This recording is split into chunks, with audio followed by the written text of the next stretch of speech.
Hello friends, welcome back to my channel, Patronosaurus Reads. I'm Katie, aka Patronosaurus, and I read. Today I'm going to be giving you my NEWTs Magical Readathon TBR. It's long, it's intense, it's a readathon for the entire month of August, hosted by G from Book Roast. She's awesome. I will link her announcement video down below. If you haven't heard about this and you're interested in participating in this awesome Harry Potter themed readathon, go watch her video, learn all the things, and get your TBR ready. So in this readathon, you can choose a magical career, and you can only complete NEWTs if you have completed the OWL prompt before in the OWLs readathon, which was in April. And I originally wanted to be a librarian, and then I completed all of the prompts for the OWL, so I was like, okay, should I change my career? And I decided not to, so for the NEWTs, I will be continuing along the librarian path. So the first class I need to complete is Ancient Runes, and each class, or each subject, I guess, has 3 prompts associated with it, and to successfully pass your NEWT for that, you have to read however many prompts. So for Ancient Runes, for the librarian path, I do have to read 3 books, so I have to get an outstanding. I need to read all 3. So for the first is a rune called Ewes. I don't know, but it means friendship, I believe. So I'm supposed to read a book that was recommended by a friend. For that one, I will be reading Love and the Incredibly Old Man by Lee Siegel. I have already taken off the dust jacket because it has some anatomically correct boobies on it, and I don't want that on my YouTube channel. This is a family-friendly YouTube channel where I talk about at least 3 smut books in every wrap-up, but you know what? It's fine. So I was gonna do the Roommate Chooses My TBR video, but then my camera cut out in the middle of recording it, so I decided I'm going to read all of the books that she originally recommended to me, and then we will try the video again. So this is one of the books that she chose for me. This is her book that she read when she was doing her student teaching in New Zealand, because that's a program we could do through our college. And she read it on like one train ride from wherever to wherever in New Zealand. I don't totally know what she was doing, but she said it was a really good book. I know literally nothing about this, but my roommate and I have very different tastes.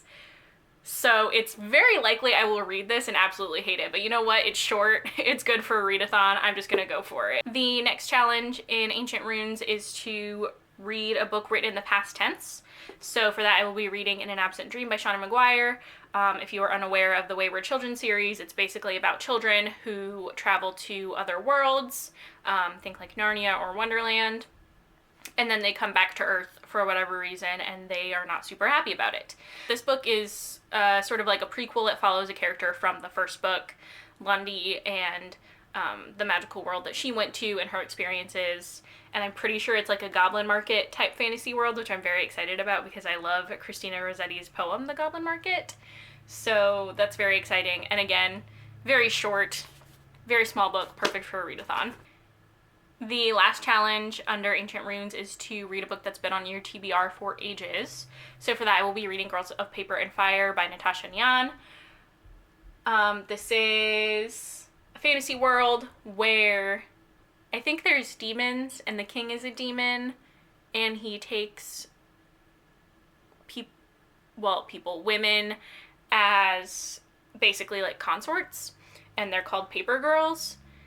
And usually he only takes however many, except then this year he takes an extra one and it's the main character, except then she falls in love with another paper girl, and I'm pretty sure they start the revolution. I feel like that's probably what happens. So it's a female-female romance. It also tackles some heavy subjects like, you know, sexual assault, because these girls are not really excited about being this Demon King's consort. So I've heard incredible things about this. I know people are super excited about the sequel that's coming out. I figure it's time for me to read this. The next subject I need to complete for my NEWTs is Defense Against the Dark Arts. For this one, I only need to get an excellent, so I only need to read 2 books, but I have chosen 3 just because. So I do have an extra book, but that's fine. So the first challenge is to read a book that is black under the dust jacket. For that, I have chosen Language of Thorns by Leigh Bardugo. It's not solid black, but the background color is black. Also, it's very pretty. So I recently worked my way through the original Grisha trilogy. I'm going to be reading Six of Crows very soon, and I really like the Grisha universe, so I'm excited to read these little fairy tales. Basically Tales of Beetle the Bard, but in the Grishaverse. And again, relatively short, plus it's like short stories, so I think there's like 5 of them, so it should be pretty easy for me to get through this. The next challenge under Defense Against the Dark Arts is Memory Charm. Read the first book that comes to your mind when you hear this challenge. So for that, I'm reading Uprooted by Naomi Novik. This is some kind of fairy tale retelling. Basically, that's all I know. People say really good things about this book, and I'm excited to read it. I love fairy tales, so it should be a good time. The final challenge, which I don't have to complete, but I decided to pick a book for anyway, is Cornish Pixie. Read a book either set in England or by an English author or both. So for that, I've chosen In a Dark, Dark Wood by Ruth Ware. The only book I've read by Ruth Ware is The Death of Mrs. Westaway, which is the most recent one. And this is an earlier one. It might be her first book. I don't know. But I feel like it'll be nice to have a mystery, which is basically all I know about this book. A mystery in the middle of all this fantasy that I'm going to be reading for this readathon. The final subject I need to get my NEWTs in is History of Magic. And the first challenge for that is read a fantasy. So for that, I'm going to be reading The Fever King by Victoria Lee.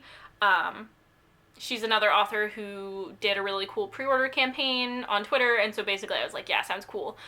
This is a queer fantasy, I think in like a post-apocalyptic America. I go into my books very blind, you guys. I tend not to know things. Former United States, wakes up in a hospital, he can control technology, yeah. So the main character, I believe, has a romance with another male character. He's the son of immigrants, so there's a lot of political discussions. I feel like this is going to be really good. And there is another challenge that I don't have to complete for the NEWTs, to read a book that has your house colors. So if you're a Ravenclaw and you don't know what to read for that, maybe try this one. The next prompt for History of Magic is to read a book that includes a map. For that, I'm going to be reading The Bone Season by Samantha Shannon. Also, if you're a Ravenclaw, this one would work. As you can see, it has a map. Hang on. Wait. It has a map. It's just like a street map. It's not a super fancy high fantasy map, but it's a map, baby. I don't know a lot about this book, but I've heard really great things about this series and Samantha Shannon. I know people are really loving Priory of the Orange Tree, but this is a little bit less intimidating than that, so I thought I would start out with this and see if I like her writing style, and then maybe jump into the 800-page monster that is Priory of the Orange Tree. The final prompt for History of Magic is to read an old favorite. And again, this is one that I don't have to do because I only had to get an exceeds expectations. That's what it is. I think earlier I said excellent. It's not excellent. It's exceeds expectations. I don't have to read this one because I only have to get an E and not an O, but I decided to pick a book for it anyway, especially because I have been wanting to reread this old favorite for a long time. This is East by Edith Pateau. I don't know how to say her last name. I'm so sorry, Edith. This is a retelling of the fairy tale East of the Sun, West of the Moon. I first read this in probably late elementary school, like maybe 5th grade. And I just fell in love with it. And every time I've read it, I've loved it so much, but I haven't read it in a long, long, long time. Like 7 or 8 years, I feel like. So I'm very scared that I won't love it as much as I used to, but I really want to read it, especially because she did recently come out with a sequel, which like my brain stopped when I saw it at the store. I was like, what? But I feel like I have to reread this and see if I still love it before I read the sequel and like spend money on it. Alright, that is my TBR for the NEWTs readathon. I did originally have a book chosen for every single prompt, which is 36. I actually do like still have books chosen, but I decided to only tell you about the ones that I have to do because otherwise this video would be a million years long.